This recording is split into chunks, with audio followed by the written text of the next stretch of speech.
এই মোবাইলে আসক্ত যত ছেলে পেলে এর মূল কারণ নারীতে আসক্ত। এটার অপর পিঠে এটাই রেজাল্ট। আপনি খোঁজ নিলে ওয়াজ হনে দুইটা একটা দরকারি কোনো কাজ করে 10 মিনিট 5 মিনিট, আর যে সারা দিন রাত এটা টিফে কিতা করে বেডি চায়, নারী দেখে, ছবি দেখে, নাচ দেখে, নাটক দেখে, সিনেমা দেখে, অস্থির ছবি দেখে, নারীকে নিয়েই ব্যস্ত থাকে। নাইলে আপনি বন্ধ করে দেন এক সপ্তাহ নারী ছবি মোবাইলে না আসা বন্ধ হয়ে যাক, যে কোনোভাবে ফেসবুক কন আর ইউটিউব কন কিছুতেই নারীর ছবি আসে না। এক সপ্তাহের জন্য দেখবেন হাজার হাজার লাখ লাখ বড় মোবাইল এগুলা দিয়ে মানুষে কটকুটি খাবে, কটকুটি সম্পাপড়ি খাইব, সম্পাপড়ি চিনেন না? সাদা সাদা সম্পাপড়ি এইটি কটকুটি, অথবা পেঁয়াজ বেছে, বাঙ্গারি মাল বেছে। যে এই জন্য এটা দরকার। প্রিয় বন্ধু, প্রিয় বাবা, বুঝা উচিত একজন নারী অস্বীকার করার কোনো বিষয় না। পুরুষ যেমন আল্লাহর সৃষ্টি, নারীও আল্লাহর সৃষ্টি। নারীর প্রতি পুরুষের আসক্তি, পুরুষের প্রতি নারীর আসক্তি, এই আসক্তি, এই বন্ধন, এই প্রেম, এই ভালোবাসা, এই আন্তরিকতা, এই মহব্বত, এই হৃদয়ের টান, এটা যদি না থাকতো তো মানব প্রজন্ম আজকের এই পর্যন্ত আসতো না।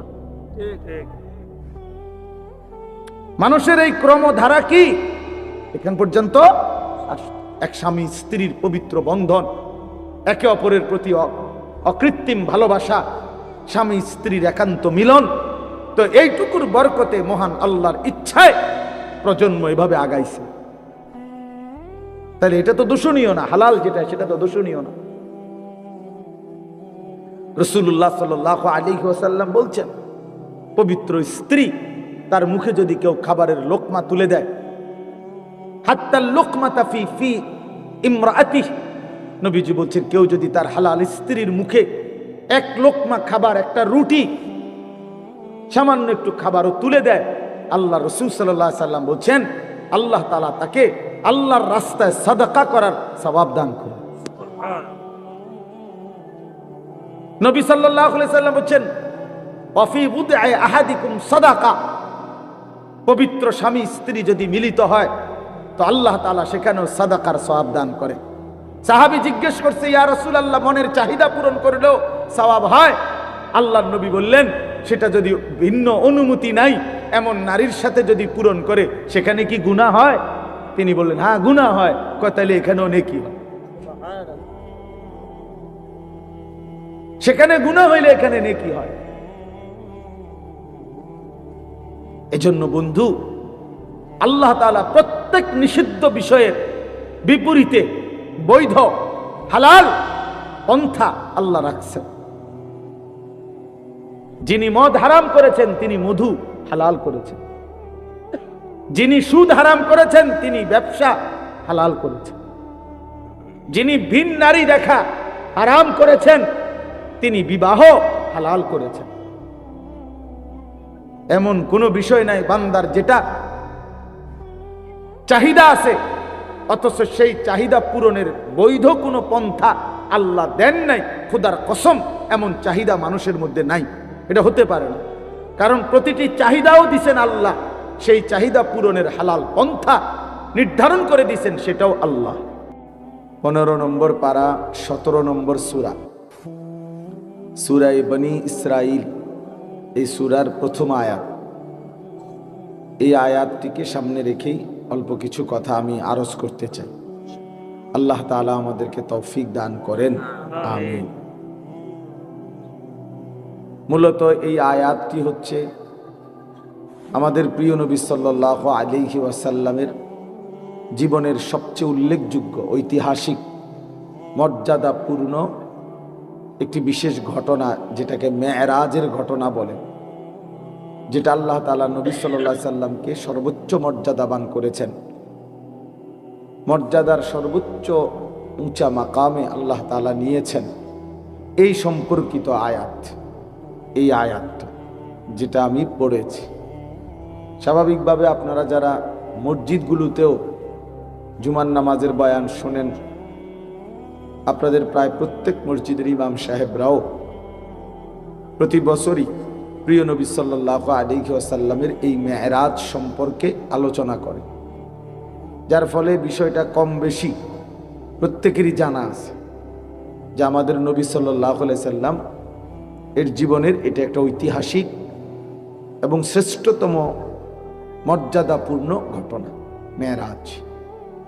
তা আমি এই পুরা ঘটনা বিস্তারিত বলা এটা আমার মাকসাদ না, উদ্দেশ্য না, বরং এই ঘটনার থেকে ছোট ছোট কয়েকটি কথা আপনাদের সামনে পেশ করা, এটাই আমার মূল উদ্দেশ্য। মেরাজের এই ঘটনাটা রাসূলুল্লাহ সাল্লাল্লাহু আলাইহি সাল্লামের জীবনে সেটা সংঘটিত হয়েছিল। আল্লাহর নবী সাল্লাল্লাহু আলাইহি ওয়াসাল্লাম 40 বছর বয়সে মক্কায় ইসলাম প্রচার শুরু করছেন, আমরা সবাই জানি। তো এক টানা 10 বছর মক্কায় আল্লাহর নবী সাল্লাল্লাহু আলাইহি সাল্লাম প্রথম দিবানিশি মক্কার জমিনে কালেমার দাওয়াত দিয়েছেন। এই 10টি বছর প্রতিনিয়ত মক্কার কাফেররা নবীজি সাল্লাল্লাহু আলাইহি সাল্লামকে বিরোধিতা করছে, জুলুম অত্যাচার নির্যাতন করেই গেছে। শারীরিকভাবেও জুলুম অত্যাচার করছে, মানসিকভাবেও জুলুম অত্যাচার করছে। নবী সাল্লাল্লাহু আলাইহি সাল্লামকে শারীরিকভাবে অনেক আঘাত করছে, গলার মধ্যে গামছা লাগায়া বহুবার কাবাগরের সীমানার থেকে নবীজিকে বের করে দিছে। নবী সাল্লাল্লাহু আলাইহি সাল্লাম সেজদা দিছে তো উটের পচা নারী ভুঁড়ি নবীজির পিঠে চাপায় দিছে। নবী সাল্লাল্লাহু আলাইহি সাল্লামকে ধাক্কা দিছে, ছোট ছোট পাথরের কঙ্কর নবীজির কপালের দিকে মারছে। এবং নবী সাল্লাল্লাহু আলাইহি সাল্লামের উপর যে কয়জন সাহাবী কালেমা গ্রহণ করছেন তাদের প্রত্যেককেই মক্কার কাফেররা নির্মম নির্যাতন করছে, জুলুম অত্যাচার করছে। হযরতে বেলাল, হযরতে খাব্বাব, হযরতে খুবাইব, হযরতে আম্মার, হযরতে ইয়াসির, হযরতে সুমাইয়া, হযরতে জানিরা, এরকম সাহাবীরা খুব মজলুম হয়েছেন, জুলুমের শিকার হয়েছেন, অনেক বেশি নির্যাতন কষ্ট সহ্য করছেন। আমরা কিতাবে পড়ছি হযরতে খাব্বাব রাদিয়াল্লাহু তাআলা আনহু ইসলামের প্রথম যুগে যিনি কালেমা গ্রহণ করছিলেন, তো ওনাকে পরবর্তীতে হযরত ওমর রাদিয়াল্লাহু তাআলা আনহু একবার জিজ্ঞেস করছিল যে খাব্বাব, ইসলামের প্রথম যুগে তুমি ইসলাম ধর্ম গ্রহণ করার কারণে কি পরিমাণ জুলুম অত্যাচার সহ্য করেছো এটা একটু শোনাও। তখন হযরত খাব্বাব রাদিয়াল্লাহু তাআলা আনহু নিজের চাদর সরাইয়া আমিরুল মুমিনিন হযরত ওমরকে নিজের দুই পাশের কোমর দেখাইলেন। হযরত ওমর দেখলেন কোমরের দুই পাশে এক টুকরা গোশত নাই, হাড্ডিটা ছাড়া। তো হযরত ওমর রাদিয়াল্লাহু তাআলা আনহু হযরত খাব্বাবকে জড়ায় ধরে বললেন, খাব্বাব কি হয়েছিল তোমার? তো তিনি বললেন যে আমার মনিব, আমি ছিলাম গোলাম কৃতদাস, আমি কামারের দোকানে আমার মনিবের কাজ করতাম। তো যেদিন আমার মনিব শুনছে আমি কালেমা গ্রহণ করছি, তো সেদিন এই গরম কয়লা, উত্তপ্ত লাল কয়লার মধ্যে আমার মনিব আমার দুই পাশের কোমর এমনভাবে চাপ দিয়ে ধরে রাখছে যে গোশতগুলো পুড়ে খসে খসে পড়ে গেছে। এজন্য আর কোনোদিন আমার এই দুই পাশের কোমরে গোশত আর হয় নাই। এইভাবে সাহাবীরা জুলুম নির্যাতন সহ্য করছে। তাইলে শারীরিকভাবে মানসিকভাবে ভীষণ জুলুম অত্যাচার হয়েছে আল্লাহর নবী সাল্লাল্লাহু আলাইহি সাল্লাম এবং সাহাবীদের উপর। কিন্তু আল্লাহর নবী সাল্লাল্লাহু আলাইহি সাল্লামের প্রতি আল্লাহ তাআলার একটা আদেশ ছিল, ফাস্তাকিম কামা উমিরতা। নবীজিকে আল্লাহ বলছেন, আপনাকে যে আদেশ করা হয়েছে কালেমার প্রচার প্রসার, ইসলামের দাওয়াত, আপনি পূর্ণ ইস্তেকামাত, দৃঢ়তার সাথে, মজবুতির সাথে এই কাজে লেগে থাকেন। আল্লাহ তাআলা বলছে কোনোভাবে এক চুলও আপনি এই কাজ থেকে পিছপা হবেন না। আপনার মেহনত, আপনার জিম্মাদারি আপনি করতে থাকেন, করতে থাকেন। আল্লাহ নবী সাল্লাল্লাহু আলাইহি ওয়াসাল্লাম এই জন্য কিতাবে আছে যে মক্কার কুরাইশদেরকে একদিন বলছিলেন, মক্কাবাসী, ওয়াল্লাহি লাউ ওয়াদাতুমুশ শামসা ফি ইয়ামিনি ওয়াল কামারা ফি ইয়াসারি ওয়া আমারতুম আন আতরুকা হাযিহি দাওয়া লান আতরুকাহা হাত্তা উনাফিজাহা আও আমুতা ইলাল্লাহ। বলছে আল্লাহর কসম, মক্কাবাসী, যদি তোমরা আমার ডান হাতে সূর্য এনে দাও, বাম হাতে যদি চাঁদ এনে দাও, আর বিনিময়ে যদি বলো আমাকে কালেমার দাওয়াত ছেড়ে দিতে, আল্লাহর কসম আমি এটা ছাড়ব না। চাঁদ সূর্য এনে দিলেও আমি ছাড়ব না। তার মানে কোনো কিছুর বিনিময়ে, কোনো কিছুর প্রলোভনে আমি ঈমানের দাওয়াত ছাড়ব না। আমি আমার এই ফিকির, আমার এই মেহনত, আমার এই জিম্মাদারি আমি ছেড়ে দেব না। হাত্তা উনাফিজাহা, হয়তো এটা জমিনে বাস্তবায়ন হবে, অথবা আও আমুতা ইলাম, আমি মৃত্যুবরণ করে শহীদ হয়ে আমার আল্লাহর কাছেই ফিরে যাব। এর বিকল্প কোনো সুরত আমার কাছে নাই। সমঝোতা, আপোষের কোনো সুরত নেই, সুরত নেই। হক বাতিলের ঐক্য হয় না, গোমরা আর ইমানদারের মাঝে ঐক্য হয় না। এই আমাদেরও বিভিন্ন সময় বিভিন্ন কিছু বলে মানুষ, যে ঐক্যবদ্ধতার অনেক কিছু বলে, কিন্তু সব কিছু বলে দুনিয়াবি বর্তমান পৃথিবীর আধুনিক গণতান্ত্রিক দৃষ্টিকোণ থেকে। এই জন্য আমাদের ঐক্যের ভিত্তি গণতান্ত্রিক ভিত্তিতে না, ঐক্যের ভিত্তি হবে ঈমান আকীদার ভিত্তি। এটা জরুরি। এখানেই দৃষ্টি, যত কথাই বলুক আম করে যে হুজুররা ঐক্য চায় না, ঐক্য করে না, এগুলো শুনতে পারবে, বলতে পারবেন, কিন্তু লাভ হবে না।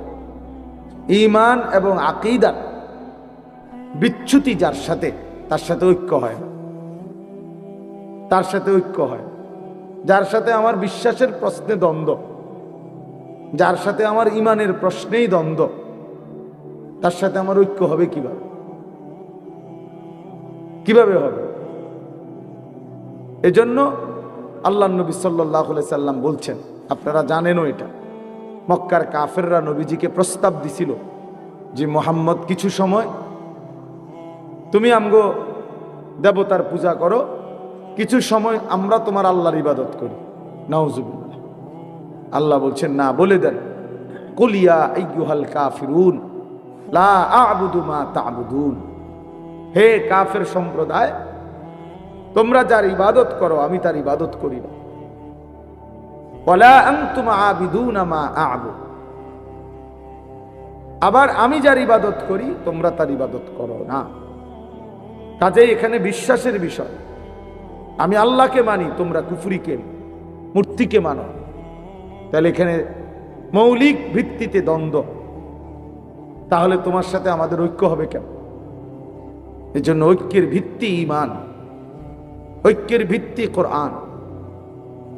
আমাদের খতিব আজম আল্লামা নুরুল ইসলাম অলিপুরি দামাত বারাকাতুহুমুল আলিয়া, এই কথাটা তিনি বহুবার বারবার বলে, এখনো বলে উনি, যে আল্লাহ তাআলা বলছে ওয়াতাসিমু বিহাবলিল্লাহি জামিআ, সবাইকে ঐক্যবদ্ধ থাকতে বলছে।